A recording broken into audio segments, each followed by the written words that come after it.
Bismillahirrahmanirrahim. Assalamualaikum warahmatullahi wabarakatuh.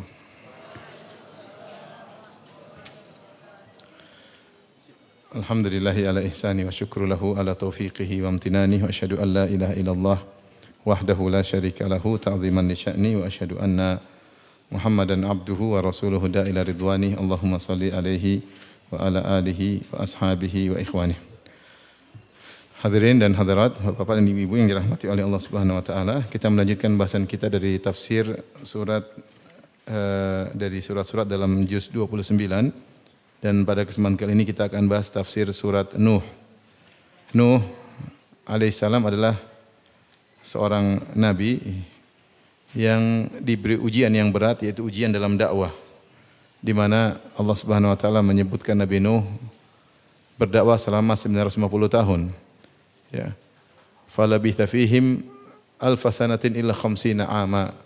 Maka Nabi Nuh kami utus kepada kaumnya, lantas dia pun berdakwah selama 950 tahun, berdakwah dengan berbagai macam ujian yang dihadapi. Dan surat Nuh turun di fase Makkiyah, yaitu sebelum Nabi SAW berhijrah ke kota Madinah. Dan kita tahu di fase tersebut, sebelum Nabi berhijrah selama 13 tahun di kota Mekah, Nabi SAW mengalami ujian-ujian yang berat. Ya. Bagaimana beliau dimusuhi oleh kaumnya, orang Quraisy, kemudian baik secara diganggu, baik secara fisik maupun mental, ya. Dan ini butuh ketegaran yang luar biasa. Oleh karenanya, untuk menghibur Nabi SAW, atau untuk menegarkan Nabi SAW, maka Allah turunkan kisah-kisah para nabi dalam Al-Quran, ya, agar menegarkan Nabi SAW. Di antaranya Allah turunkan kisah Nabi Nuh alaihissalam. Allah turunkan kisah Nabi Nuh sampai dalam surat Hud, ketika Allah menyebutkan bagaimana Nabi Nuh berdakwah, di akhir ayat kata Allah Subhanahu wa taala, "Fasbir innal aqibata lil muttaqin."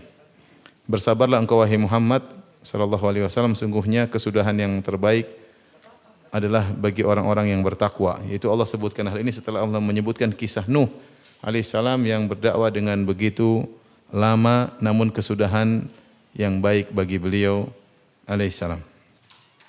Dan di antara keistimewaan surat Nuh, surat ini tidak berbicara tentang nabi yang lain.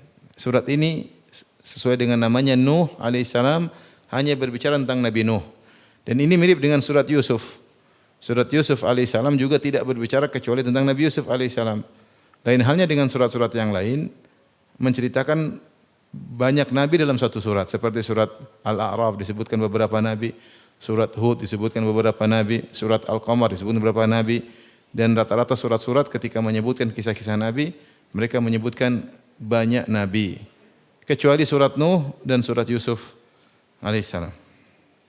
Dan Nuh alaihissalam adalah Rasul yang pertama yang Allah utus setelah Nabi Nuh alaihissalam. Ya, Rasul yang pertama yang Allah utus setelah Nabi Nuh alaihissalam. Sebagaimana dalam Sahih Bukhari, ketika hari kiamat kelak, di mana manusia dikumpulkan di padang mahsyar dengan jarak matahari 1 mil, sehingga orang-orang pun kepanasan, kepayahan, keringat bercucuran, sementara Allah belum datang untuk memulai persidangan. Mereka tidak kuat menunggu kedatangan Allah sementara matahari mendekat dalam jarak 1 mil. Sehingga akhirnya manusia semua berangkat menuju ke Nabi Adam alaihissalam, minta agar Nabi Adam memberi syafaat agar Allah segera datang memulai hisab. Mereka mengatakan, "Ya Adam, anta abul bashar, khalaqakallahu biyadayhi wa asjada laka malaikatahu. Amma tara ma nahnu fihi, ala tashfa' lana 'inda rabbik." Ya Adam, engkau adalah nenek moyang manusia, dan Allah telah menciptakan engkau dengan kedua tangannya, dan Allah telah memerintahkan malaikat untuk sujud kepadamu. Ala tara ma nahnu fi, tidak kau lihat bagaimana kondisi kami? Ala tara ma balagha bina, tidak kau lihat bagaimana kepayahan yang kami rasakan? Ala tashfa' lana 'inda rabbik, tidakkah kau minta kepada Allah memberi syafaat bagi kami agar Allah memulai persidangan? Maka Adam pun berkata, "Inna rabbi qad ghadiba al-yawma ghadaban lam yaghdab qablahu mithlahu wa la yaghdab ba'dahu mithlahu." Sungguhnya Rabbku sedang murka pada hari ini, yaitu pada hari kiamat kelak. Yang Rabbku tidak pernah murka seperti ini sebelumnya, dan tidak akan murka setelahnya seperti ini. Dan sungguhnya Rabbku telah melarang aku untuk mendekati suatu pohon dan aku mendekatinya. Nafsi nafsi, aku juga butuh syafaat, aku juga butuh syafaat. Idhabu ila ghairi, pergilah kepada selainku. Idhabu ila Nuh, pergilah kepada Nabi Nuh alaihissalam. Maka manusia pun setelah pupus harapan dari Nabi Adam, mereka pun pergi menuju ke Nabi Nuh. Apa yang mereka katakan? Mereka mengatakan, ya Nuh, anta awalur rusuli ila ahlil ardi. Engkau adalah rasul pertama yang Allah utus kepada penghuni bumi. Wa sammakallahu abdan syakura. Dan Allah telah menamakan engkau dengan hamba yang pandai bersyukur. Kemudian mereka minta agar Nabi Nuh memberi syafaat, Nabi Nuh menolak juga. Dan Nabi Nuh berkata, nafsi nafsi, aku juga butuh syafaat. Idhabu ila ghairi, idhabu ila Ibrahim. Pergilah kepada nabi yang lain, pergilah kepada Nabi Ibrahim alaihissalam. Menjadi perhatian kita bahwasanya Nabi Nuh alaihissalam adalah rasul yang pertama dan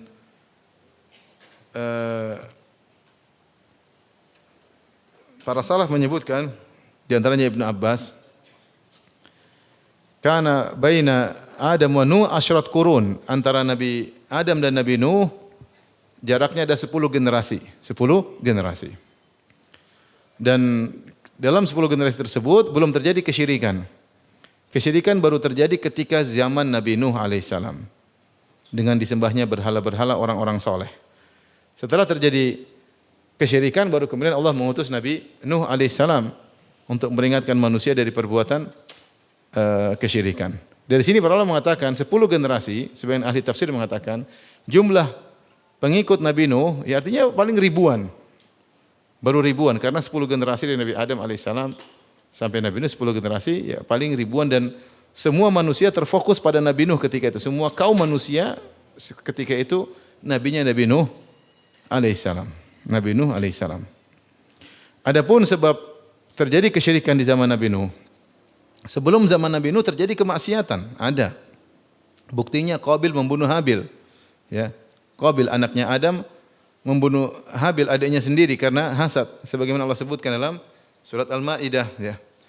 Tetapi kemaksiatan yang terjadi belum kesyirikan, masih mungkin pembunuhan, mungkin perampokan, mungkin, tapi belum ada kesyirikan. Kesyirikan pertama kali terjadi di sejarah manusia adalah kesyirikan yang terjadi di zaman Nabi Nuh alaihissalam.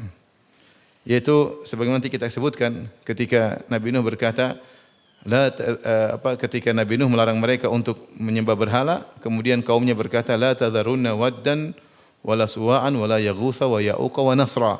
Janganlah kalian meninggalkan peribadatan kepada Wad, Suwa, Yaguth, Ya'uq, Nasr.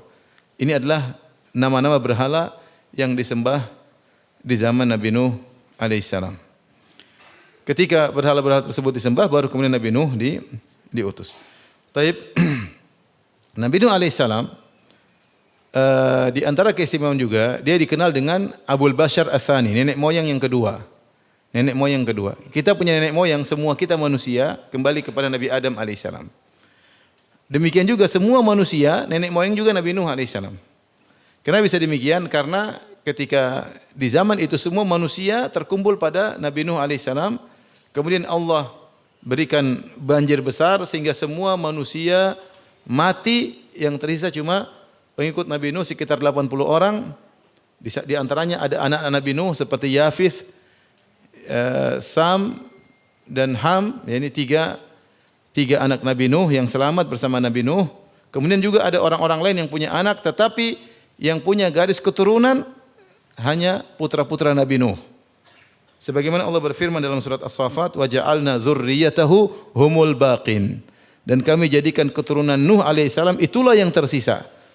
Jadi ketika kapal Nabi Nuh tenggelam, yang selamat cuma sekitar 80 orang. Di antara 80 orang tersebut ada Nabi Nuh dan ada anak-anaknya, yaitu Sam, Ham dan Yafith, 3 orang.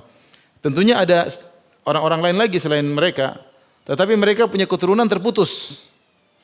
Yang keturunannya berlanjut sampai hari kiamat hanyalah keturunan anak-anak Nabi Nuh. Ya Allah berfirman, wa ja'alna dzurriyyatahu humul baqin. Kami jadikan keturunan Nuh alaihissalam itulah yang tersisa. Maka semua manusia di alam semesta ini hanya keturunan dari 3 orang, yaitu Yafith, Sam dan Ham. Oleh karenanya Nabi Nuh alaihissalam dikenal oleh para ulama dengan Abul Bashar Ats-Tsani, nenek moyang yang kedua.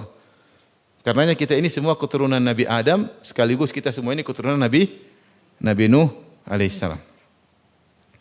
Dan berapa lamakah Nabi Nuh? Berapa usia Nabi Nuh? Ada khilaf di kalangan para ulama. Ulama sepakat Nabi Nuh berdakwah 950 tahun.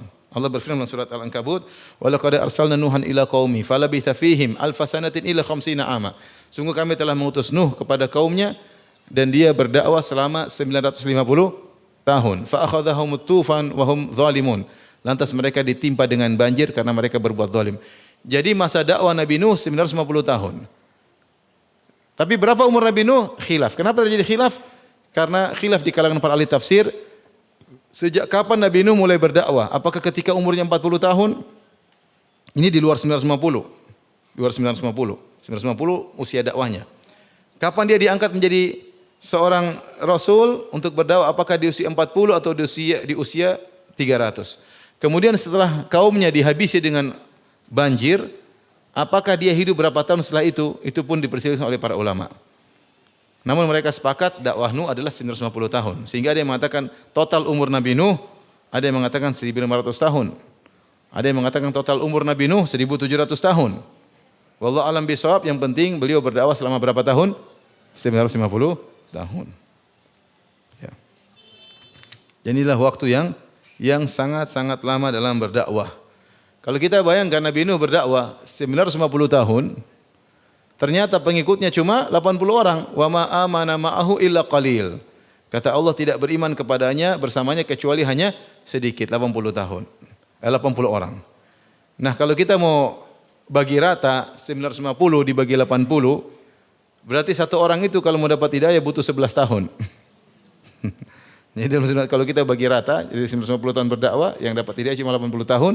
Kalau kita memukul rata, bagi rata, berarti satu orang itu Nuh dakwahi tiap hari 11 tahun baru satu orang dapat apa? Hidayah. Kemudian 11 tahun berikutnya orang kedua. 11 tahun, tapi mungkin tidak demikian. Cuma ini kalau kita mau pukul rata. Dan ini adalah ujian yang berat bagi Nabi Nuh. Makanya Allah kisahkan kisah ini kepada Nabi Muhammad SAW apalagi ketika Nabi Muhammad SAW di fase Mekah, pengikutnya cuma sedikit. Sementara seluruh penduduk kota Mekah kufur kepada Nabi Muhammad SAW, memusuhi Nabi Muhammad SAW, pengikutnya cuma sedikit. Maka Allah kisahkan Nabi Nuh agar tasliyah, hiburan pelipur lara bagi Nabi Muhammad SAW. Allah berfirman, wa kullan naqussu 'alaika min amba'ir rusuli ma nuthabbitu bihi fuadak. Dan kami kisahkan kepada engkau kisah-kisah para rasul wahai Muhammad, ma nuthabbitu bihi fuadak, yang membuat engkau jadi tegar. Yang membuat engkau jadi tegar. Dan terkait khusus tentang Nabi Nuh, Allah berfirman setelah Allah ceritakan kisah Nabi Nuh, fasbir innal aqibata lil muttaqin. Bersabarlah wahai Muhammad, sungguhnya kesudahan yang baik bagi orang-orang yang bertakwa. Dari sini kita tahu bahwasanya ujian itu banyak. Di antara sekian banyak ujian yang berat adalah ujian dalam berdakwah. Ujian dalam berdakwah. Karenanya ketika Allah menyebutkan dalam surat Al-Ankabut, Alif Lam Mim ahasiban nasu ayyutraku ayyaqulu amanna wa hum la yuftanun wa laqad fatanna alladhina min qablihim fala ya'lamanna Allahu alladhina shadaqu wa la ya'lamanna al-kadhibin. Kata Allah, apakah manusia akan dibiarkan untuk mengucapkan kami telah beriman dan sementara mereka tidak diuji? Mau dibiarkan aja ngaku-ngaku kami beriman terus tidak diuji? Mustahil, kata Allah. Orang yang beriman pasti diuji. Kemudian Allah berkata, wa laqad fatanna alladhina min qablihim. Sungguh kami telah menguji orang-orang sebelum mereka. Fala ya'lamanna Allahu alladhina shadaqu. Buat apa Allah menguji orang-orang sebelum mereka? Agar Allah tahu mana yang imannya benar, wa la ya'lamanna al-kadzibin, dan agar Allah benar-benar tahu siapa yang imannya buruk. Setelah itu ayat kedua. Setelah itu ayat ke-14 Allah sebutkan kisah Nabi Nuh. Wa laqad arsalna Nuhan ila qaumihi. Ya. Wa laqad arsalna Nuhan ila qaumihi falabitha fihim alfa sanatin ila khamsina aman fa akhadhahumut tufanu wa hum zalimun. Sungguh kami telah mengutus Nuh kepada kaumnya dan dia berdakwah selama 950 tahun. Jadi Allah bilang manusia pasti diuji, kemudian Allah kasih contohnya Nuh diuji. Contohnya Nuh diuji dengan dakwah yang sekian lama dengan kaum yang sangat-sangat bejat. Kaum yang sangat-sangat bejat. Nanti kita bacakan bagaimana kebejatan kaumnya. Tapi kita masuk ayat yang pertama, ibu-ibu yang dirahmati oleh Allah Subhanahu wa taala. Allah Subhanahu wa taala berfirman, Inna arsalna Nuhan ila qaumihi an anzir qaumaka min qabli an ya'tiyahum adzabun alim. Sungguhnya kami telah mengutus Nuh kepada kaumnya. Kami katakan kepada Nuh, an anzir qaumaka, peringatkanlah kaummu, min qabli an ya'tiyahum adzabun alim, sebelum datang kepada mereka azab yang pedih. Ya. Dan sebagaimana saya katakan, jumlah orang ketika itu tidak banyak, bahkan sebagian ulama mengatakan paling ribuan yang didakwahi oleh Nabi Nuh, karena manusia masih sedikit, baru 10 generasi. Nuh generasi ke-10 atau generasi ke-11. Sementara Nabi Adam dulu coba Adam dan Hawa, ya. Jadi dari generasi-generasi tidak banyak. Ya, paling ribuan. Dan orang-orang yang Nabi Nuh diutus kepada mereka rata-rata kerabatnya. Entah tantenya, entah bibinya, entah omnya, orang cuma sedikit, orang muter-muter di situ, ya. Artinya yang diutus kepada Nuh diutus kepada kaumnya yang itu merupakan kebanyakanlah kerabat-kerabat Nabi Nuh sendiri. Ya. Allah sudah beri peringatan sebelum datang azab yang pedih. Karena kalau mereka terus dalam kesyirikan akan datang azab yang pedih. Maka Nabi Nuh menjalankan perintah Allah. Dia berkata, "Qala ya qaumi inni lakum nadhirum mubin." Wahai kaumku, sungguhnya aku ini adalah pemberi peringatan yang menjelaskan khusus buat kalian. Inni lakum, yaitu aku ini bukan diutus kepada yang lain. Aku hanya diutus untuk kalian. Inni lakum, aku ini untuk kalian sebagai pemberi peringatan yang menjelaskan. Ya, jadi memang Nuh fokus kepada mereka dan Nuh sayang kepada mereka. Apa perintah Nabi Nuh? Ani'budullaha wattaquhu wa ati'un. Beribadalah kepada Allah semata dan bertakwalah kepadanya dan taatlah kepadaku. Itu perintah Nabi Nuh.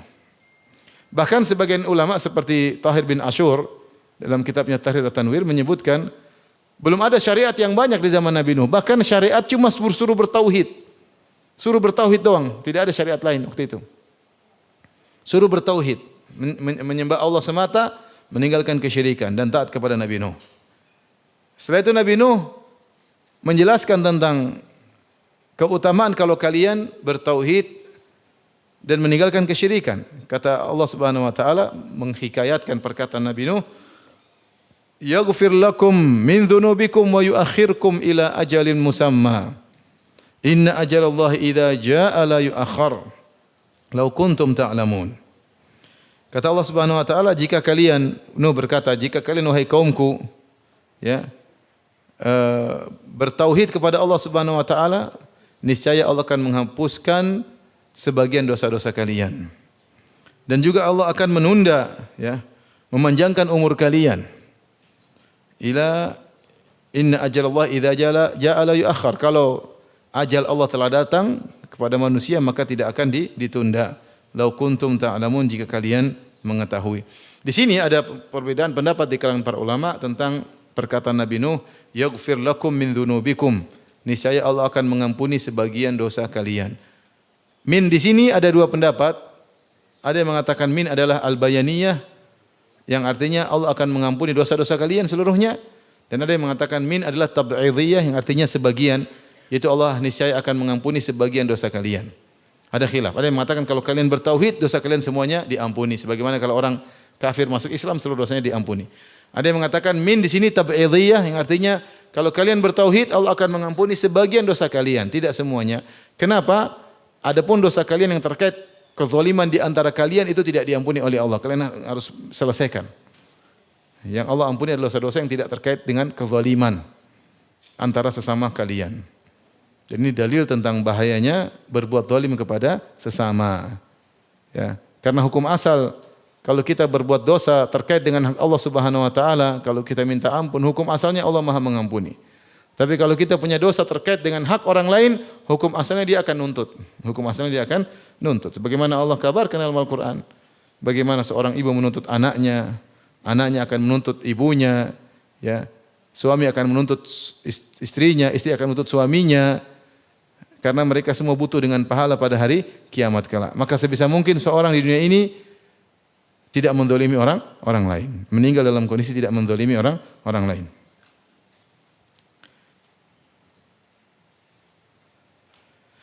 Taib. Kemudian Nabi Nuh alaihissalam curhat kepada Allah kalau bahasa kita itu mengadukan perkaranya kepada Allah. Ya. Dia berkata, ya setelah dia berdakwah sekian lama dimusuhi oleh kaumnya, baru kemudian dia mengeluh kepada Allah dan Allah tempat sebaik-baik tempat untuk mengadu. Ya. Sebagian perkataan Nabi Yakub alaihissalam, innama ashku bathi wa huzni ila Allah. Sungguhnya aku hanyalah menyampaikan kesedihanku dan gundah gulanaku hanya kepada Allah semata. Ya. Maka dia berkata, mengadukan perihalnya kepada Allah. Qala rabbi inni da'autu qaumi laila wa nahara.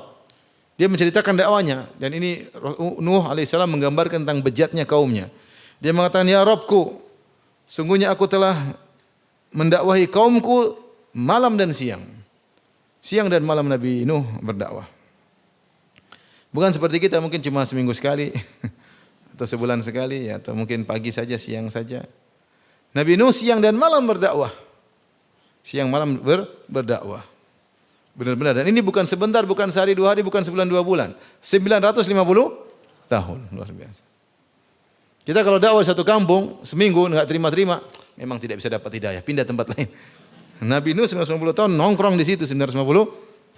Falabitha fihim, kata Allah, Nabi Nuh nongkrong di situ 950 tahun. Enggak ada tempat lain, dakwahnya situ aja. Apa kata Nabi Nuh? Aku dakwahi mereka siang malam, aku dakwahi setiap hari 950 tahun. Falam yaziduhum du'ai illa firara. Tidak semakin aku dakwahi mereka, tidaklah aku semakin mendakwahi mereka kecuali mereka semakin kabur, mereka semakin jauh. Diceramain semakin apa? Kabur. Ini ujian yang sangat berat ya. Kalau kita berdakwah ada progres, kita senang. Ini ada akhwat kita dakwahi, tadinya tidak bermuka auratnya, mulai muka auratnya, kemudian mulai pakai jilbab, kemudian pakai jilbab semakin syar'i, kita senang. Ya. Tapi kalau nggak ada progres, kita dakwahi semakin ngamuk, semakin marah, semakin mencaci. Nabi Nuh kemudian menjelaskan, wa inni kullama da'awtuhum litaghfira lahum ja'alu asabi'ahum fi adhanihim wastaghshaw thiyabahum wa asarru wastakbaru istikbara. Dan sesungguhnya setiap kali aku mendakwahi mereka agar engkau mengampuni mereka. Lihat, Nabi Nuh dakwah bukan untuk kepentingan dia. Dia sayang kepada kaumnya. Dia mengatakan, wa inni kullama da'awtuhum, sungguhnya ya Allah setiap aku mendakwahi mereka litaghfira lahum, agar engkau ampuni mereka. Jadi untuk mereka, bukan untuk Nabi Nuh alaihissalam. Tidak ada yang dia inginkan dari apapun, dia cuma ingin kaumnya selamat. Litaghfira lahum, agar engkau ampuni mereka. Ja'alu asabi'ahum fi adhanihim, maka mereka menjadikan jari-jari mereka di telinga mereka. Mereka memasukkan jari-jari mereka di telinga mereka. Di sini Allah tidak mengatakan mereka menjadikan usbu'aihi, 2 jari begini. Tapi Allah mengatakan mereka masukkan jari-jari mereka. Ini mubalaghah. Seandainya semua jari bisa dimasukkan, akan dimasukkan. Tapi lubang telinga cukup untuk 2 jari. Jadi di antara bejatnya kaumnya, jadi Nabi Nuh kalau ceramah, misalnya kalau kita innal hamdalillah nahmadu langsung begini. Ustaz terus Ustaz. Menjengkelkan enggak? Menjengkelkan. Sangat menjengkelkan. Saya aja kalau ceramah ada orang ngobrol sedikit saya jengkel, cuma saya diam-diam aja. Itu lagi ceramah kemudian saya pernah ceramah, orang dia nonton HP, nonton YouTube sambil dia ketawa sendiri. Nonton, Masya Allah, tapi ya biarin aja lah. Hidayah di tangan Allah. Tapi intinya bagaimana kalau kita ceramah terus orangnya begini, menjengkelkan ya. Bukan cuma sehari 2 hari, bukan cuma satu tempat pengajian, 950 tahun. Kemudian bukan itu aja, wastaghshaw thiyabahum, dan mereka menutupkan bajunya ke wajah mereka. Begini. Nuh datang, tutup, enggak mau dengar. Nuh datang, tutup, enggak mau dengar. Benar-benar mereka menghinakan Nabi Nuh. Wa asarru wastakbaru istikbara, dan mereka ngeyel ya. Asarru itu israr, yaitu tetap mengingkari, wastakbaru istikbara, dan mereka semakin sombong. Mereka semakin sombong, luar biasa. Ini saya bayangkan bagaimana beratnya Nabi Nuh. Kaumnya kurang ajar, istrinya kafir, anaknya kafir. Bayangkan kita di posisi tersebut, ada ustadz ceramah di kaumnya kurang ajar semua, istrinya kafir, anaknya juga apa? Kafir. Bukan orang jauh, orang terdekat dia, istrinya, anaknya. Teman tidurnya ternyata kafir. Tapi Nabi Nuh tidak putus asa.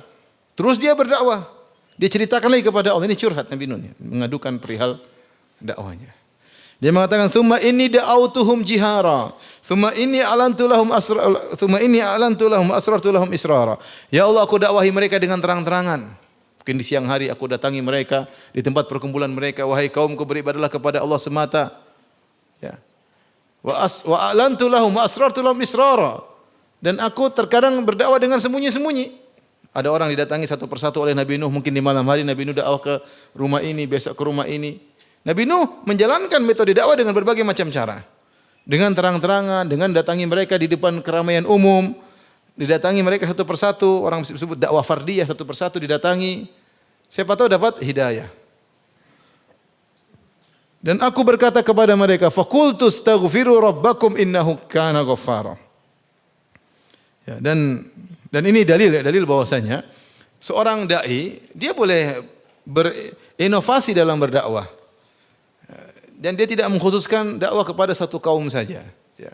Siapa aja yang bisa terima, mau komunitas miskin, komunitas kaya, pejabat, rakyat jelata, suku ini, suku anu, yang mudah bagi dia di pasar kayak di hotel kayak di mana sih, silakan dia berdakwah. Kapan ada kesempatan dia berdakwah. Karena ada sebagian orang tidak bisa menerima dakwah kecuali mungkin di lokasi tertentu. Dia tidak bisa berdakwah kecuali di rumahnya. Misalnya ada seorang bilang, Ustaz, bapak saya tidak mau ke masjid, Ustaz. Bisa enggak ceramah di rumah? Ya boleh saja, enggak ada masalah. Di mana saja, mau di rumah, di masjid, di pasar, di hotel, di lapangan, di mana saja silakan. Yang penting kita berdakwah. Yang tidak boleh kalau kita hanya mengkhususkan komunitas tertentu, itu yang mungkin tidak terpuji ya.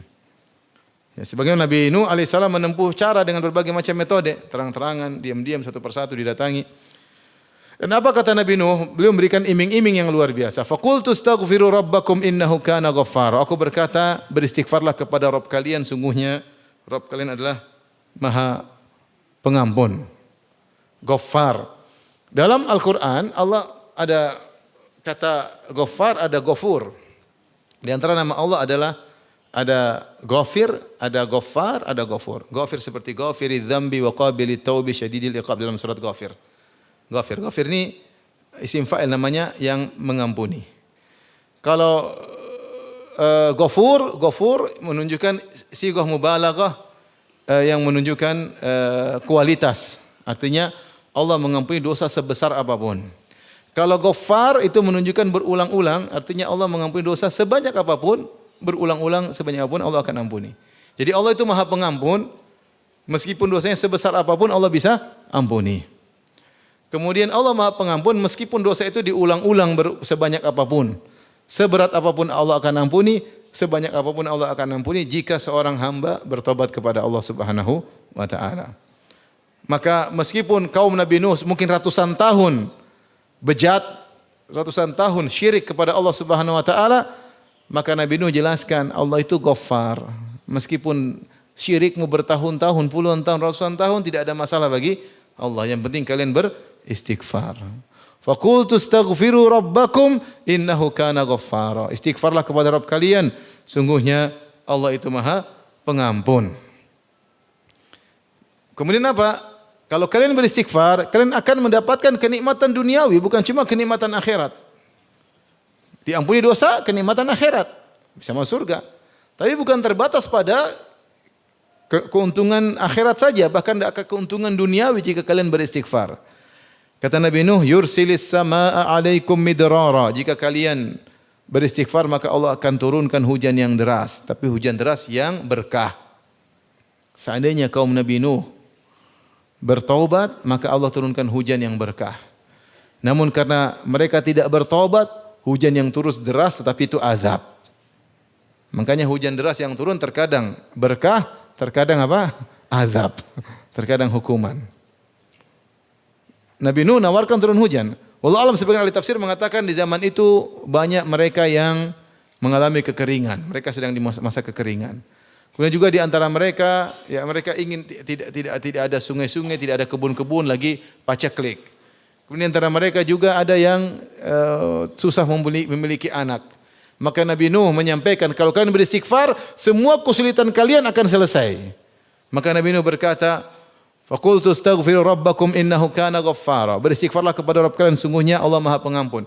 Yursilis samaa alaikum midrara. Allah akan turunkan hujan deras yang berkah. Wa yumdidukum bi amwalin wa banin, dan Allah akan menambahkan bagi kalian harta dan juga anak-anak. Kalian akan punya anak.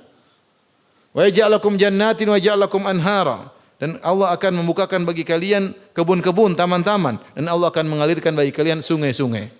Malakum la tarjuna lillahi waqara, kenapa kalian tidak mengagungkan Allah, tidak mengagungkan Allah sebagaimana mestinya. Di sini Nabi Nuh menyebutkan tentang kenikmatan-kenikmatan duniawi yang akan didapatkan oleh seorang yang beristighfar, dan ini benar.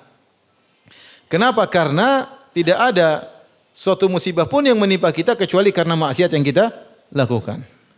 Ma asabakum min musibatin fabima kasabat aydikum. Tidak ada satu musibah yang menimpa kalian kecuali akibat perbuatan maksiat apa? Kalian. Ma asabaka min sayyi'atin famin nafsik. Apa keburukan yang menimpa kalian menimpamu adalah karena dosamu. Kita ini di dunia ini kalau ada musibah menimpa, kebanyakan karena dosa-dosa kita. Sakit. Makanya Rasulullah SAW mengatakan, ma yusibil muslim min wasabin wala nasabin wala hammin wala hazanin wala adhan hatta syauka yushakuha illa kafarallahu biha min khotayahu. Kata Nabi SAW, tidaklah seorang muslim ditimpa dengan letih atau sakit atau gelisah atau sedih atau gangguan, dizalimi orang, bahkan duri yang menimpanya, kecuali Allah akan menjadikan itu semua sebagai kafarah, penggugur dosa-dosanya. Ya. Kita ini kalau, makanya terkadang kalau kita sedih, enggak tahu tiba-tiba kita sedih, gelisah, udah nikmati aja. Itu penggugur apa? Dosa-dosa. Daripada digugurkan dengan dijotos orang. Lagi sedih tiba-tiba tahu-tahu nangis, aduh, udahlah ini menggugur apa? Dosa-dosa. Mau hilangkan sini enggak bisa. Tetap aja sedih, gelisah. Ya udah itu penggugur apa? Dosa. Diikhlaskan aja. Allah punya cara untuk menggugurkan dosa-dosa kita. Bisa jadi dengan sedih, bisa jadi dengan tangisan, bisa jadi dengan sakit, bisa jadi nikmati aja. Ya kita tentu berusaha berobat, tapi nikmati aja. Daripada Allah kasih penggugur dosa yang lebih berat yang tidak bisa kita hadapi. Ya. Ibu-ibu yang sering sedih, sabar ya. Ya. Insya Allah kesedihan ibu-ibu penggugurkan apa? Dosa-dosa. Karena ibu-ibu dosanya banyak. Bapak-bapak juga ya. Kita semua dosanya banyak. Makanya ketika ada seorang datang kepada Hasan al-Basri, mengeluhkan, dia mengatakan, Hasan al-Basri mengeluhkan tentang kemarau, tentang kekeringan. Kata Hasan al-Basri, istighfarillah, beristighfarlah kepada Allah. Ada lagi satu datang, ya Hasan al-Basri, aku miskin, hidupku susah. Kata Hasan al-Basri, istighfar kepada Allah. Ada satu lagi datang mengatakan, ya Hasan al-Basri, berdoalah kepada Allah agar aku dapat anak. Aku sudah nikah enggak punya anak. Kata Hasan al-Basri, istighfarlah. Satu lagi menunggu, ya Hasan al-Basri, kebunku kering. Saya punya kebun tapi tidak ada air yang mengalir pada kebun tersebut. Hasan al-Basri, istighfarlah. Kami heran ini, guru kami Hasan al-Basri. Ditanya apapun dia bilang apa? Istighfar. Makanya istighfar ini obat segala masalah ya. Ya, ada saya pernah dengar cerita seorang wanita marahan sama suaminya. Kemudian suaminya pergi banting pintu keluar rumah. Wanita itu bingung, maka dia cuma duduk istighfar. Astagfirullah, astagfirullah. Sampai suaminya pulang kembali. Tapi kalau pulang jangan bilang, ngapain pulang? karena dia tahu sebab suaminya marah, ngomel, pasti ada dosa yang dia lakukan. Pasti ada dosa yang dia lakukan. Ini ada yang bilang, Ustadz, bukankah kalau ujian karena untuk mengangkat derajat, kita bilang iya, itu kalau para nabi, para ulama. Tapi kalau model-model kita ini rata-rata untuk apa? Menghapuskan apa? Dosa-dosa. Sudah ditegur sama Allah malah ujub. Saya dikasih ujian karena saya mau naik pangkat. Itu banyak dosa. Kalau kau lulus dalam ujian tersebut, niscaya pangkatmu juga naik. Tapi kalau kita model-model kita yang tidak susah menjaga pandangan, susah menjaga lisan, susah pendengaran, susah menjaga hati, hak orang sekitar kita belum bisa kita tunaikan, hak orang tua kita abaikan, hak suami kita abaikan, hak istri kita kurangi, hak anak-anak kita kurangi, hak tetangga tidak kita perhatikan. Kalau kita dapat musibah kita bilang, karena iman saya ingin diangkat derajat, ini namanya ujub ya. Kita bilang ya mungkin dosa-dosa saya. Dan insya Allah, makanya Rasulullah SAW kalau menyinggung orang yang sakit, Rasulullah bilang apa? La ba'asa tahur, insya Allah. Itu Rasulullah bicara dengan para sahabat. La ba'sa tahur insyaallah. Insyaallah tahur maksudnya membersihkan dosa-dosa. Ya, Rasulullah mengatakan la tasubbil humma, jangan kau mencela demam. Fa innaha tudhibu khataya bani Adam kama yudhibul kirkhabathal hadid. Janganlah engkau mencela demam, sungguhnya demam itu bisa menghilangkan dosa-dosa anak Adam sebagaimana alat pandai besi menghilangkan karatan besi. Taib Jadi ini mereka kafir, kalau mereka istighfar Allah berikan kenikmatan duniawi, kenikmatan duniawi. Belum lagi kenikmatan akhirat. Jadi lihatlah bagaimana maha baiknya Tuhan kita. Ada seorang bermaksiat, membangkang, menyembah selain Allah, syirik, musyrik. Kemudian dia bertobat, Allah bukan cuma menjadikan dosanya nol, tapi Allah berikan kenikmatan apa? Duniawi juga. Bukan cuma itu, Allah akan berikan dia surga. Apa susahnya jadi orang yang beristighfar, bertobat? Dosa menjadi nol kembali, kenikmatan duniawi diberikan, dan kenikmatan ukhrawi juga diberikan.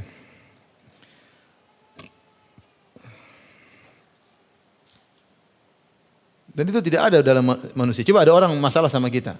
Dia ngejek-ngejek kita, misalnya ngejek-ngejek saya, ngejek ini, ngejek ini. Terus dia datang minta maaf. Maaf Ustaz, saya kemarin bilang Ustaz gini. Saya pasti bilang apa? Ya sudah, jangan diulangi lagi. Saya enggak pernah bilang ini hadiah handphone buat kamu. Enggak ada. Ya udah mau pulang kan, selesai. Jangan diulang ya. Allah tidak demikian. Seorang bermaksiat, membangkang, kemudian dia bertobat, sudah dikasih nol, dikasih nikmat apa? Duniawi, di akhirat dimasukkan ke surga. Dicintai oleh Allah. Innallaha yuhibbut tawwabin. Allah mencintai orang-orang yang bertaubat. Kemudian Nabi Nuh berkata, mengingatkan mereka tentang nikmat-nikmat Allah yang harusnya mereka mentauhidkan Allah yang ciptakan alam semesta ini semua Allah. Kata Nabi Nuh, "Ma lakum la tarjuna lillahi waqara?" Kenapa kalian tidak mengagungkan Allah sebagaimana mestinya? Kenapa kalian tidak mengagungkannya dengan seagung-agungnya? Wa qad khalaqakum atwara. Sementara Allah telah menciptakan kalian dengan bertahap. Kalian kan ngerti. Yang kalian nampak orang-orang dahulu enggak nampak bagaimana dari bayi kemudian besar bertahap terus. Bagi dokter-dokter sekarang tahu bagaimana dari sperma ketemu dengan sel ovum kemudian menjadi ini, menjadi anu, menjadi sampai menjadi janin. Kalau orang dulu mungkin enggak tahu, tapi mereka melihat di hadapan mata mereka bagaimana tahapan manusia diciptakan. Wa qad khalaqakum atwara. Sementara Allah telah menciptakan kalian dengan tingkatan-tingkatan kejadian. Dari air mani, kemudian jadi anak kecil, kemudian dewasa, kemudian umur yang panjang, ya. Kenapa kalian tidak mengagungkan Allah Subhanahu wa taala? Alam tarau kaifa khalaqallahu sab'a samawatin tibaqa. Alam tarau kaifa khalaqallahu sab'a samawatin tibaqa. Tidakkah kalian melihat bagaimana Allah menciptakan 7 langit yang berlapis-lapis? Langit begitu luas, tidakkah kalian lihat Tuhan yang menciptakannya?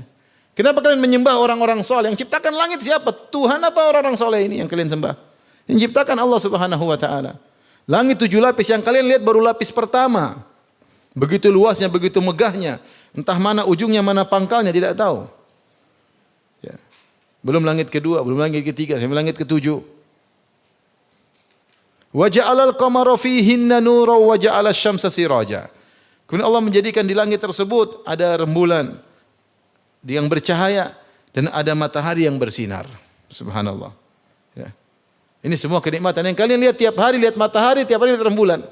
Yang matahari tidak pernah mengingkari janji, dia terbit pada waktunya, terbenam pada waktunya. Dan seterusnya begitu, tidak ribuan tahun, jutaan tahun matahari selalu begitu. Tidak pernah terlambat terbit, tidak pernah terlambat terbenam. Kalau matahari bisa cepat terbenam, kita ingin bulan Ramadan cepat terbenam. Terus terbitnya terlambat sehingga sahurnya panjang. Tapi enggak bisa. Sejaraknya diatur konstan oleh Allah Subhanahu wa taala. Kalau maju sedikit kita sudah kebakaran, kepanasan. Kalau jauh dari tempatnya, dari orbitnya kita akan kedinginan. Semua sudah diatur dengan sedemikian rupa oleh siapa? Allah Subhanahu. Lihatlah matahari yang cahayanya konstan, panasnya bayangkan sudah ada yang bilang sudah jutaan tahun, kita enggak tahu, saya enggak pernah tahu berapa umur matahari. Untuk bisa menyalakan panas seperti itu berapa energi yang harus dikeluarkan. Energi yang harus dikeluarkan. Yang ada yang mengatakan jarak matahari dengan bumi 150 juta kilometer. Enggak tahu siapa yang pernah ukur ya. Tapi begitu kata ahli fisikawan. 150 juta kilometer kemudian cahayanya sampai kepada kita. Tiap hari ledakan kata mereka. Ledakan di permukaan matahari, ledakan yang besar sehingga energinya sampai kepada kita. Yang bisa bikin gitu siapa? Yang buat konstan energinya tidak pernah habis siapa? Harusnya kan secara logika 100 tahun matahari mulai apa? Redup, habis energinya. Redup, mati kita sudah enggak ada matahari. Itu semua ada Tuhan yang bikin. Tidakkah kalian melihat itu semua? Wa ja'alal qamara fihinna nura wa ja'alasy syamsa siraja. Allah menjadikan matahari terus bersinar. Nikmat-nikmat yang Allah berikan kepada kalian. Banyak ya. Wallahu ambatakum minal ardi nabata. Kemudian Allah menumbuhkan kalian secara berangsur-angsur dari bumi. Allah ciptakan kalian dari tanah, dari bumi. Kemudian kalian tumbuh. Tsumma yu'idukum fiha wa yukhrijukum ikhraja. Namun ingat, ada satu saatnya Allah akan kembalikan kalian ke tanah. Adam alaihissalam diciptakan dari tanah, kemudian kalian tumbuh. Kalian melalui proses air mani dan sel ovum, kemudian kalian tumbuh. Ada saatnya, tsumma yu'idukum fiha. Allah akan kembalikan kalian ke dalam apa? Tanah. Kemudian ada saatnya, wa yukhrijukum ikhraja. Allah akan keluarkan kalian dari tanah tersebut untuk hari kebangkitan. Kemudian Allah sebutkan lagi nikmat yang lain. Wallahu ja'ala lakumul arda bisata. Allah menjadikan bumi bagi kalian hamparan. Lihatlah di atas muka bumi benar ada gunung, benar ada terjal, tapi rata-rata hamparan sehingga bisa ditinggali. Ini semua bukan kejadian kebetulan. Allah atur. Laut sekian persen, bumi sekian persen, ada gunung sekian persen, ada terjal alokasi bisa ditinggali, ada tidak bisa ditinggali. Semuanya sudah diatur. Ini kalau kita pikir Tuhan luar biasa. Karena kompleks banget ini alam semesta ini. Ngurus itu kita nggak usah ngurus rumah tangga setengah mati atau tidak? Ngurus rumah tangga setengah mati atau tidak? Itu padahal istri satu, anak satu. Bagaimana kalau istri 4, anak 25? Setengah mati, ngurus setengah mati. Ini alam semesta begitu luas dengan berbagai macam bintang-bintangnya, orbitnya, kemudian makhluk yang begitu banyak, ekosistem terjaga, luar biasa. Tuhan, sun Allahilladzi atqana kulla syai'. Itulah ciptaan Allah yang profesional dalam segala hal. Wallahu ja'ala lakumul arda bisata. Allah jadikan bumi hamparan, bisa kalian tinggali, bisa kalian buat rumah. Allah sediakan berbagai macam kebutuhan kita yang kita tidak pernah pikir. Baik di atas bumi maupun dalam bumi. Betapa banyak mineral-mineral yang mungkin kita belum tahu kegunaannya. Kita baru temukan minyak bumi. Minyak bumi habis, Allah munculkan lagi ilmu baru bagi kita. Oh, ada sumber energi yang lain. Mikir-mikir ada matahari ternyata sumber energi, angin sumber energi. Tumbuh-tumbuhan yang sesuai dengan kebutuhan kita. Ini semua enggak mungkin kebetulan. Litasluku minha subulan fijaja, agar kalian bisa berjalan sekian ke sana kemari di atas jalan-jalan yang luas di atas muka bumi. Nabi Nuh ingatkan, ini semua nikmat, harusnya kalian mentauhidkan siapa? Allah. Ini malah kalian nyembah wali ini, orang soleh ini. Enggak benar, mereka nyiptain apa? Mereka manusia hidup terus mati. Apa yang mereka ciptakan? Sudah ciptakan matahari, mana bisa? Ya. Enggak bisa. Ciptakan besi, mana bisa? Enggak ada yang bisa. Nuh kemudian berkata kepada Allah, mengadukan kembali perjalanan dakwahnya. Qala Nuh rabbi innahum asawni. Ya Rabbku, sungguhnya mereka bermaksiat kepadaku. Sebenarnya mereka dalam perkataan mereka ini ada istrinya, ada anaknya. Kesedihan luar biasa. Innahum asawni, mereka berbangkang kepadaku. Wattaba'u man lam yazidhu maluhu wa waladuhu illa khasara. Dan mereka mengikuti orang-orang yang harta dan anak-anaknya hanya menambah kerugian baginya. Hanya mereka itu pembesar-pembesar, orang-orang kaya yang mungkin punya anak, yang hartanya banyak, tapi anak dan hartanya semakin menyiksa mereka di akhirat kelak. Karena harta yang mereka miliki tidak untuk disyukuri, anak yang mereka miliki bukan untuk didakwahi, tapi semakin membangkang kepada Nabi Nuh. Nabi Nuh mengatakan, aku dakwahi mereka, mereka ikut orang kaya. Yang orang-orang kaya tersebut, harta dan anak-anak mereka semakin menjerumuskan mereka dalam neraka jahanam. Ini dalil bahwasanya harta itu bisa membela kita di akhirat dan bisa menjadi bumerang bagi kita di akhirat. Kapan harta mendekatkan kita kepada Allah, akan bela kita di akhirat. Kapan harta melalaikan kita dari Allah, membuat kita semakin jauh di akhirat kelak dari Allah Subhanahu wa taala. Demikian juga anak-anak. Kemudian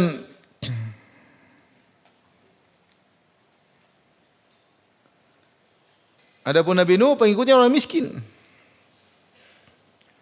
Makanya pembesar-pembesar kaum Nabi Nuh mengatakan, wahai Nuh, gimana mau ikut kamu, pengikutmu orang apa? Miskin. Aradhiluna badiyar ra'yi wa ma nara lakum wa ma nara alaina min fadl bal nadhunnuka minal kadhibin ya. Dalam ayat yang lainnya.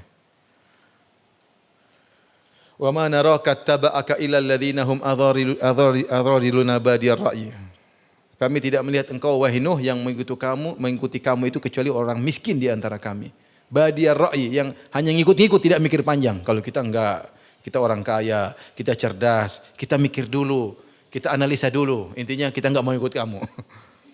Yang orang miskin-miskin yang beriman sama kamu orang bodoh, baru dibolongin langsung oke, kita enggak begitu. Padahal yang bodoh mereka. Orang kaya itu yang bodoh, sombong itu.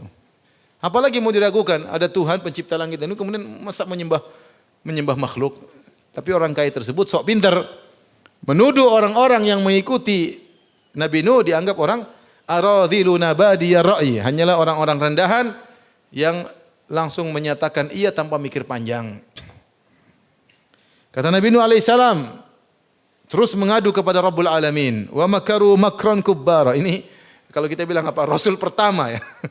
Rasul pertama langsung diuji dengan ujian yang berat. Belum ada contoh sebelumnya, ini baru Rasul yang pertama. Setelah itu Rasul-Rasul berikutnya. Makanya Nabi Nuh menjadi contoh bagi Nabi Muhammad sallallahu alaihi wasallam agar Nabi Muhammad bersabar sebagaimana Nabi Nuh alaihi salam. Wa makaru makran kubbara, dan mereka melakukan tipu daya yang besar. Yaitu mereka berusaha menghalangi dakwah tauhid. Wa qalu la tadharunna alihatakum wa la tadharunna waddan wa la suwa'an wa la yaghutha wa ya'uqa wa nasra. Mereka saling memperingatkan di antara mereka, sekali-sekali jangan sampai kalian meninggalkan tuhan-tuhan kalian, sembahan-sembahan kalian. Jangan sekali-sekali kalian meninggalkan Wad, Suwa, Yaguth, Ya'uq, Nasr. Jangan kalian tinggalkan lima berhala kita ini, Tuhan kita ini. Siapakah lima orang ini? Lima orang inilah haula'i asma'u rijalun shalihin min qaumi Nuh, kata Ibnu Abbas radhiyallahu anhu. Ini adalah nama-nama orang soleh di zaman Nabi Nuh. Mereka orang soleh. Dan mereka sering zikir di satu tempat.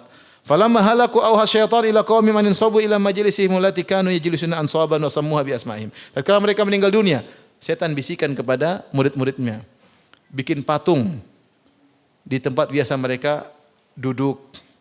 Kemudian namakan patung tersebut dengan nama-nama mereka. Falam tu'bad, pertama kali tidak disembah. Karena dibangunkannya berhala-berhala ini hanyalah untuk memotivasi agar orang-orang mau semangat beribadah sebagaimana orang-orang soleh tersebut dahulu ketika masih hidup. Jadi untuk kenangan, untuk zikrayat ya. Dibangunlah patung-patung orang-orang soleh dan dinamakan dengan nama-nama tersebut. Dan pada generasi tersebut belum disembah.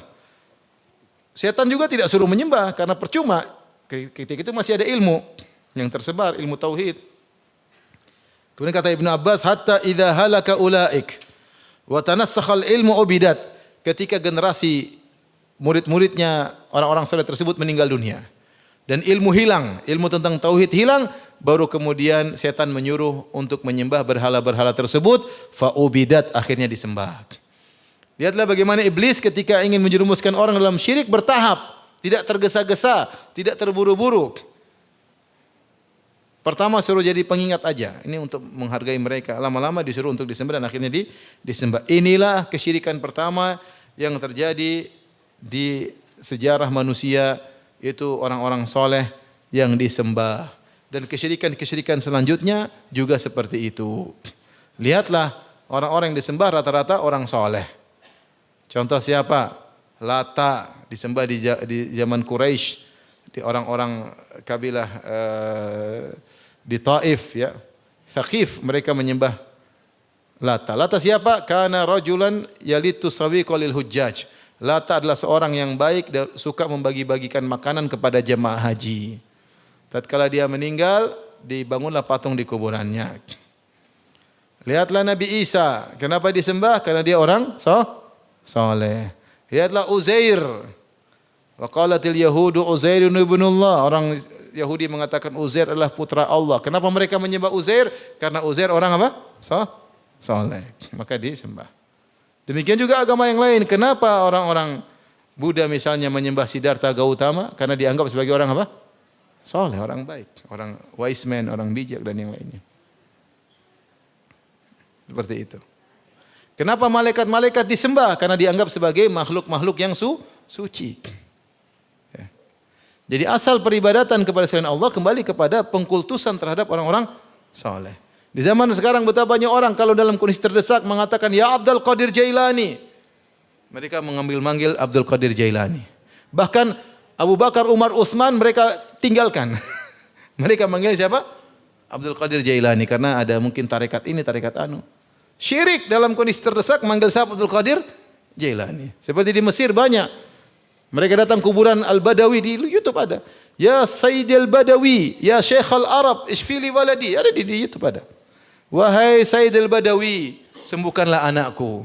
Wahai Sayyid Al-Badawi, aku pikul permasalahanku di punggungku, aku lemparkan kepadamu, selesaikan permasalahanku. Sambil nangis-nangis. Syirik atau bukan? Syirik. Kenapa disembah Sayyid Al-Badawi? Karena dianggap sebagai orang soleh. Oleh karenanya Nabi SAW begitu tegas dalam hal ini. Rasulullah SAW memutuskan segala sarana yang bisa mengantarkan kepada peribadatan kepada orang soleh. Makanya Rasulullah SAW sangat ketat dalam masalah kuburan. Sampai Rasulullah SAW mengatakan, La taj'alu qabri ida. Jangan kalian menjadikan kuburanku sebagai tempat yang selalu kau ulang-ulang datangi. Tidak. Khawatir ada pengkultusan. Rasulullah SAW juga mengatakan, Allahumma la taj'al qabri wathanan yu'bad. Ya Allah, jangan kau jadikan kuburanku berhala yang disembah. Nabi SAW menyuruh Ali bin Abi Thalib, Allah tada timsalan ila tamastahu wala qabran musyrifan ila sawaitahu. Wahai Ali, dalam Sahih Muslim. Wahai Ali, tidaklah kau lihat patung kecuali kau hancurkan dan tidaklah kau lihat kuburan tinggi kecuali kau ratakan.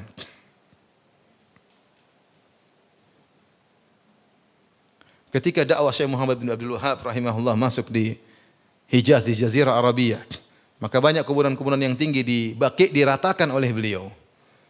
Banyak yang ngamuk. Mereka mau kuburan tetap ditinggikan. Dengan berdalih kita penghormatan terhadap wali. Yang nyuruh ratakan siapa? Nabi Muhammad sallallahu alaihi wasallam. Rasulullah mengatakan la tusallu ilal kubur, janganlah kalian salat ke arah kuburan. Rasulullah melarang kuburan ditulisin, Rasulullah melarang kuburan dikasih lampu, Rasulullah melarang kuburan ditinggikan, semua dilarang. Kenapa? Memutus ya sarana untuk mengkultuskan orang-orang apa? Saleh.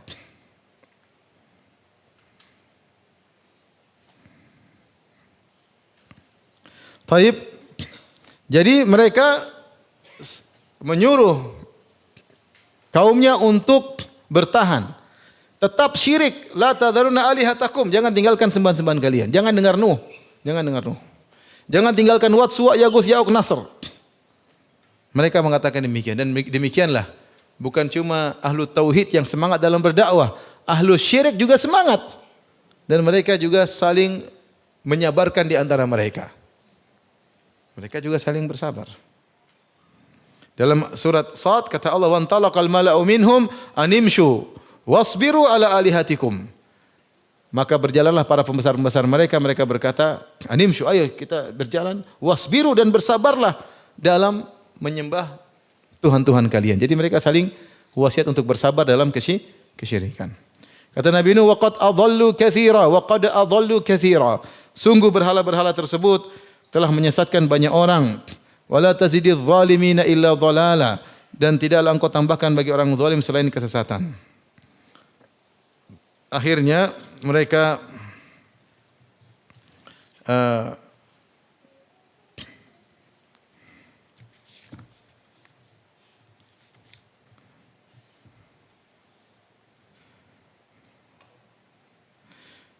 kemudian kata Allah Subhanahu wa taala, "Mimma khati'atihim ughriqu fa udkhilu nara falam yajidu min dunillahi ansara."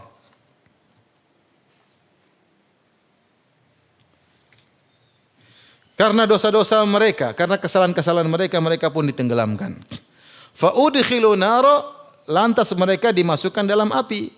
Falam yajidu lahum min dunillahi ansara, dan mereka tidak menemukan penolong-penolong bagi mereka. Di sini ada dua pendapat di kalangan para ulama, karena Allah mengatakan mimma khati'atim, karena kesalahan mereka Allah turunkan hujan deras.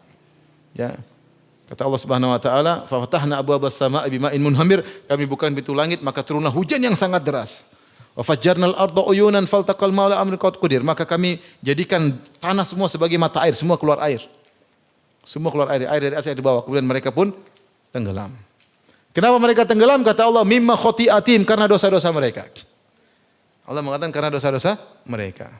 Jadi benar ada bencana-bencana alam, sebab secara materi ada pergerakan lempeng bumi lah, apalah. Itu benar, kita tidak salahkan. Tapi di balik sebab itu ada sebab ukhrawi, yaitu dosa dan maksiat. Di balik itu ada sebab ukhrawi, sebab agama itu karena dosa dan maksiat. Sama seperti seorang ya, hartanya hilang kenapa? Misalnya karena dicuri. Tapi kenapa dia dicuri hartanya? Karena maksiat yang dia lakukan mungkin. Allah ingin menghapuskan dosa-dosanya dengan cara demikian atau sebagai teguran hukuman baginya. Di sini ketika Allah Subhanahu wa taala menceritakan bagaimana mereka disiksa, Allah tidak mengatakan bahwasanya ini semata-mata karena hujan dan banjir, tapi Allah menceritakan tentang sebab hujan dan banjir tersebut. Allah mengatakan mimma khati'atihim, karena dosa-dosa mereka. Karena dosa-dosa mereka itulah maka Allah turunkan apa? Hujan, maka Allah keluarkan air dari mata air dari bumi, kemudian mereka tenggelam. Setelah itu Allah mengatakan fa'udkhilu nara. Setelah mereka tenggelam, mereka dimasukkan dalam api. Di sini ada dua pendapat. Pendapat pertama mengatakan begitu mereka tenggelam, mereka dimasukkan dalam api. Api mana ini maksudnya? Ada yang mengatakan maksudnya api dalam alam barzakh. Karena Allah menggunakan fa itu langsung. Ugriku fa'udkhilu nara. Mereka ditenggelamkan lalu dibakar. Dibakar di mana? Ada yang mengatakan dibakar di alam apa? Barzakh. Karena seorang kalau sudah mati, meskipun jasadnya di laut atau dimakan binatang buas atau terbakar, mereka ruhnya masuk dalam alam apa? Barzakh. Dan di situ ada dapat nikmat atau dapat azab. Mereka ini langsung diazab dengan azab kubur, dibakar dengan api di alam barzakh. Pendapat kedua, ugriku fa'udkhilun nar. Mereka tenggelam dan dimasukkan dalam api, maksudnya mereka di lautan tersebut juga ada api dalam lautan. Dan ini kelihatannya aneh, tapi ada, seperti kita lihat ada lahar lava yang masuk di apa? Di laut. Saya pernah lihat di YouTube ada lahar. Ya mungkin saja kalau Allah bikin dalam laut pun ada apa? Ada api. Mereka tenggelam dan dibakar dalam lautan. Kata Allah, wa qala Nuhur rabbi la tadhar 'alal ardi minal kafirin dayyara. Di sini Nabi Nuh berdoa agar kaumnya dibinasakan. Sebelum mereka dibinasakan, Nabi Nuh berdoa. Kata Allah, Nuh berdoa, ya Rabbku, jangan kau biarkan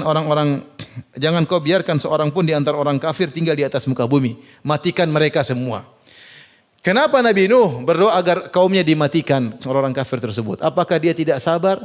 Jawabannya beliau sabar. Namun kenapa beliau berdoa demikian? Ada 5 sebab. Sebab yang pertama, karena Allah Subhanahu wa taala telah mengabarkan mereka tidak akan beriman. Mereka tidak beriman. Allah berfirman dalam surat Hud, wa uhiya ila Nuhin annahu la yu'mina min qaumika illa man qad aman fala tabta'iz bima kanu yaf'alun. Dan diwahyukan kepada Nuh, sungguhnya tidak akan beriman lagi dari kaummu kecuali yang 80 orang itu. Yang lain tidak bakalan beriman. Ya kalau sudah tidak beriman lagi, ngapain mereka hidup? Daripada hidup bikin masalah, wafatkan saja mereka ya Allah. Ini kenapa Nabi Nuh minta agar mereka dibinasakan? Karena Allah sudah mengabarkan mereka tidak bakalan beriman. Yang kedua, Nabi Nuh melihat sebab yang lain. Kata Nabi Nuh, innaka intadharhum yudhillu ibadaka wa la yalidu illa fajiran kafara. Nabi Nuh melihat sebab yang kedua, kata Nabi Nuh, kalau kau biarkan mereka ya Allah, aku khawatir mereka mempengaruhi orang yang sudah beriman ini. Karena orang mudah terpengaruh dengan mayoritas, ya atau tidak? Kita sedikit-sedikit itu orang semua begitu, rata-rata ngekor, rata-rata ngikut. Nabi Nuh khawatir kaum yang sudah 80 orang ini terpengaruh dengan yang banyak tersebut yang tidak beriman. Sebab ketiga kenapa Nabi Nuh berdoa agar mereka dibinasakan? Kata Nabi Nuh, wala yalidu illa fajiran kafara. Mereka tidak melahirkan kecuali anak yang kafir-kafir juga. Nabi Nuh sudah pengalaman, ini orang kafir nanti punya anak juga kafir, punya anak cucu juga kafir, punya cicit juga kafir semuanya. Daripada melahirkan kafir-kafir, beranak pinak orang kafir, matikan mereka semua. Kemudian Nabi Nuh juga daripada tiap hari mendengar kekufuran, ejekan dan macam-macam, mending dibinasakan. Inilah, jadi bukan Nabi Nuh tidak sabar, ini sudah setelah 950 tahun. Setelah Allah menyatakan mereka tidak bakalan beriman, kalau gitu sudahlah ya Allah. Mau apa lagi? Mending mereka dibinasakan. Setelah itu Allah binasakan mereka.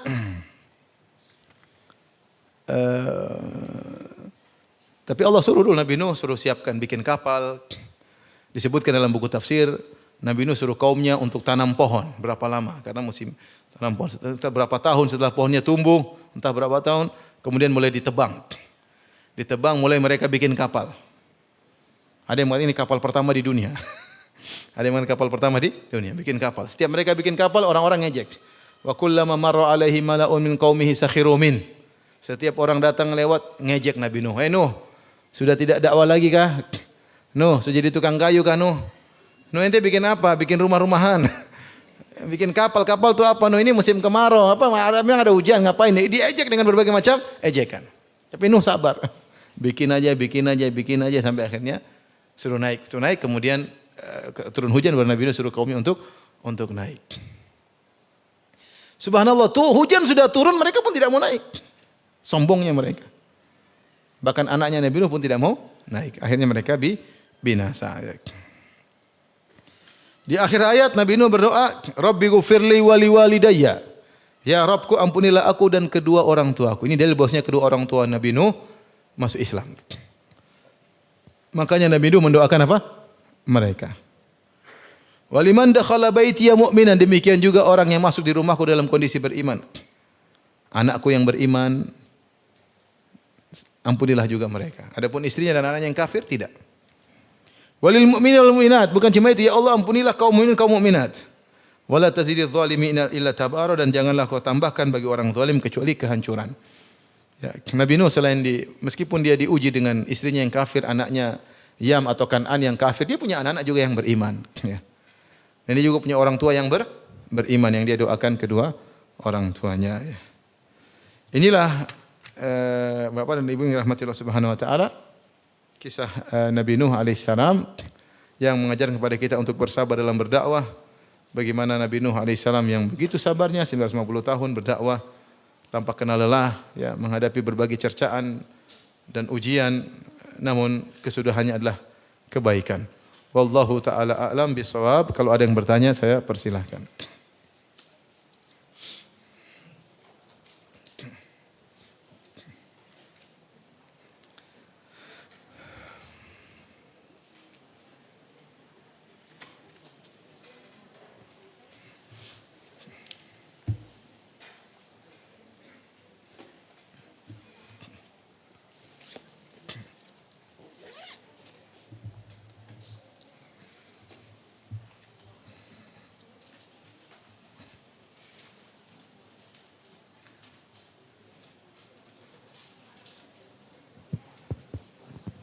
Assalamualaikum warahmatullahi wabarakatuh. Waalaikumsalam warahmatullahi wabarakatuh. Semoga Allah Subhanahu wa taala selalu melindungi Ustaz keluarga.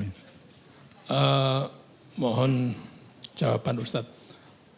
Kalau kita sudah hijrah, baru-baru hijrah, tetapi di lingkungan rumah kita itu masjidnya masih belum nyunah. Bagaimana kita menyikapi di dalam mengikuti imam yang menurut faham kita tidak nyunah. Terima kasih. Assalamualaikum warahmatullahi wabarakatuh. Salam warahmatullahi wabarakatuh. Para ulama sepakat bahwasanya solat di belakang taruhlah pelaku bid'ah, solatnya sah. Kecuali pelaku bid'ah tersebut bid'ah yang terkait dengan kekufuran. Contohnya dia dukun. Contohnya dia minta-minta kepada penghuni kubur, maka jangan solat di belakang orang tersebut. Tapi kalau bid'ah yang dia lakukan tidak sampai pada derajat tersebut, maka sah solat di belakang orang seperti itu. Solat Jumat, solat rawatib enggak ada masalah. Dan kita tahu bahwasanya masyarakat banyak yang belum mengerti, maka perlu kelembutan, kesabaran dalam berinteraksi dengan mereka. Kalau memang ada misalnya kita pingin sholat subuh di masjid yang lain yang lebih nyaman, silakan tidak apa-apa. Tapi jangan kita tinggalkan masjid kampung kita, ya, karena akan timbul fitnah atau persangkaan yang tidak ya. Mereka semua saudara kita, hanya saja kita dulu seperti mereka, kita juga tidak paham. Mereka butuh kelembutan, kesabaran dari kita agar mereka bisa mengenal indahnya sunnah. Tapi dari sisi hukum fikih, kalau kita sholat di belakang orang yang tidak sunnah, selama bid'ah yang dia lakukan bukan bid'ah kekufuran, maka tidak jadi masalah. Bid'ah kekufuran contohnya dia mengatakan Tuhan bersatu dengan makhluk. Nah itu jangan sholat di belakang dia. Seperti di video mengatakan, Ustadz ada yang mengatakan, Qul huwallahu ahad. Katakanlah Allah adalah ahad. Ahad maksudnya Muhammad. Katakanlah Allah adalah Muhammad. Ini kekufuran. Jangan sholat di belakang orang seperti ini. Ya. Atau yang mengatakan siapa menyembah Nabi Isa, selama dia merasa Nabi Isa ada situ ada nilai-nilai Allah, maka tidak jadi masalah. Karena yang disembah adalah Allah. Ini juga bid'ah kekufuran. Maka jangan sholat di belakang orang seperti ini. Tapi kalau bid'ahnya cuma yang lain-lain ya, cuma amaliyah, maka tidak mengapa. maka tidak mengapa. Wallahu alam bishawab.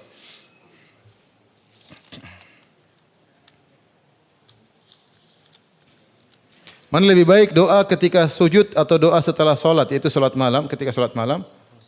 Ya. Nggak ada masalah. Seorang gabung dua-duanya. Ketika di sebagian sujud dia berdoa kepada Allah. Setelah solat malam dia Subhanal Malikul Kudus, Subhanal Rabbul Malaikati Ruh, kemudian istighfar dia berdoa lagi, nggak ada masalah. Ya, karena solat malam itu waktunya untuk berdoa. Anda bangun saja seperti wanita haid, dia bangun jam 4, jam 3 dia berdoa tanpa sholat juga nggak ada masalah. Karena memang dianjurkan untuk berdoa di sepertiga malam yang terakhir.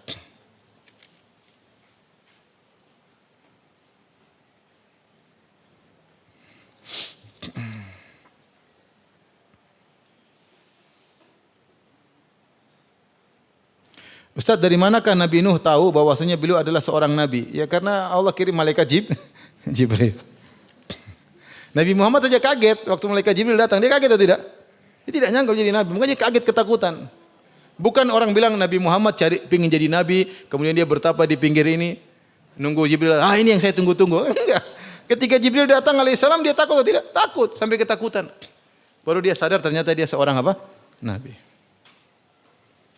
Saya sering merasa sedih karena mengingat anak-anak yang belum semuanya di atas sunnah. Mereka sholat ngaji menutup aurat tapi belum mau diajak kajian-kajian. Sabar, tidak apa-apa. Sedih yang baik, tapi sedih tersebut jangan sampai membuat kita tidak beraktivitas. Setan ingin kita bersedih, kemudian kita mutung, itu enggak benar. Kita sedih, kasih lihat anak-anak kita, tapi kita berusaha ajak mereka terus, sabar, ngobrol dengan mereka. Ya. Jadi yang sedih itu tidak apa-apa, tapi jangan menghalangi kita untuk berusaha mengajak kepada kebaikan.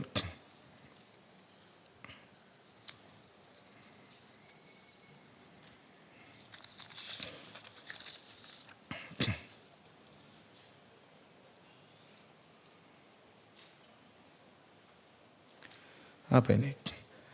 Apakah boleh bagi kita untuk doa kehancuran seorang tertentu karena kita dizalimi terus? Kalau saya bilang berdoa, kalau memang harus berdoa, keburukan harus berdoa, bilang aja ya Allah, balas dia dengan sesuai yang setimpal, itu aja. Ini ujian hidup ya. Kalau setiap orang kita jengkel, kita doain mati. Nanti banyak orang mati. Kita doain aja Allah, hukumlah dia dengan yang setimpal.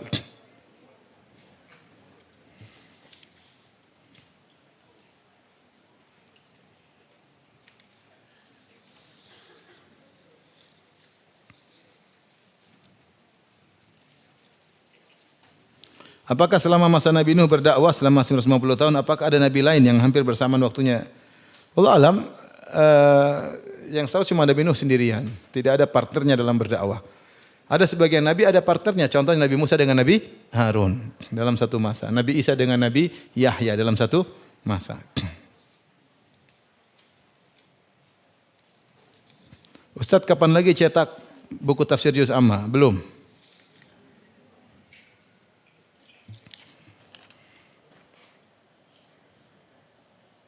Ustaz, yang tadi disampaikan dari 5 poin baru 2 mohon pencerahannya diulangi. Kenapa Nabi Nuh minta agar Allah membinasakan kaumnya? Pertama, Allah sudah kabarkan mereka tidak bakalan apa? Beriman. Ya. Kemudian yang kedua, Nabi Nuh mengatakan mereka selalu menyesatkan orang-orang yang beriman. Daripada mereka sudah enggak ada faedahnya, mending mereka mati aja. Yang ketiga, kenyataan membuktikan Nabi Nuh melihat mereka mendakwai anak-anaknya sehingga anaknya, cucunya, cicitnya semua kafir. Yang keempat, kalau mereka semakin kafir, mereka semakin parah karena semakin bertambah kafir, hukuman semakin apa? Tambah panjang umur, tambah banyak kafir, tambah besar apa? Hukumannya. Yang kelima, Nabi Nuh tidak senang melihat kesyirikan di atas muka bumi. Ada di buku tafsir ya.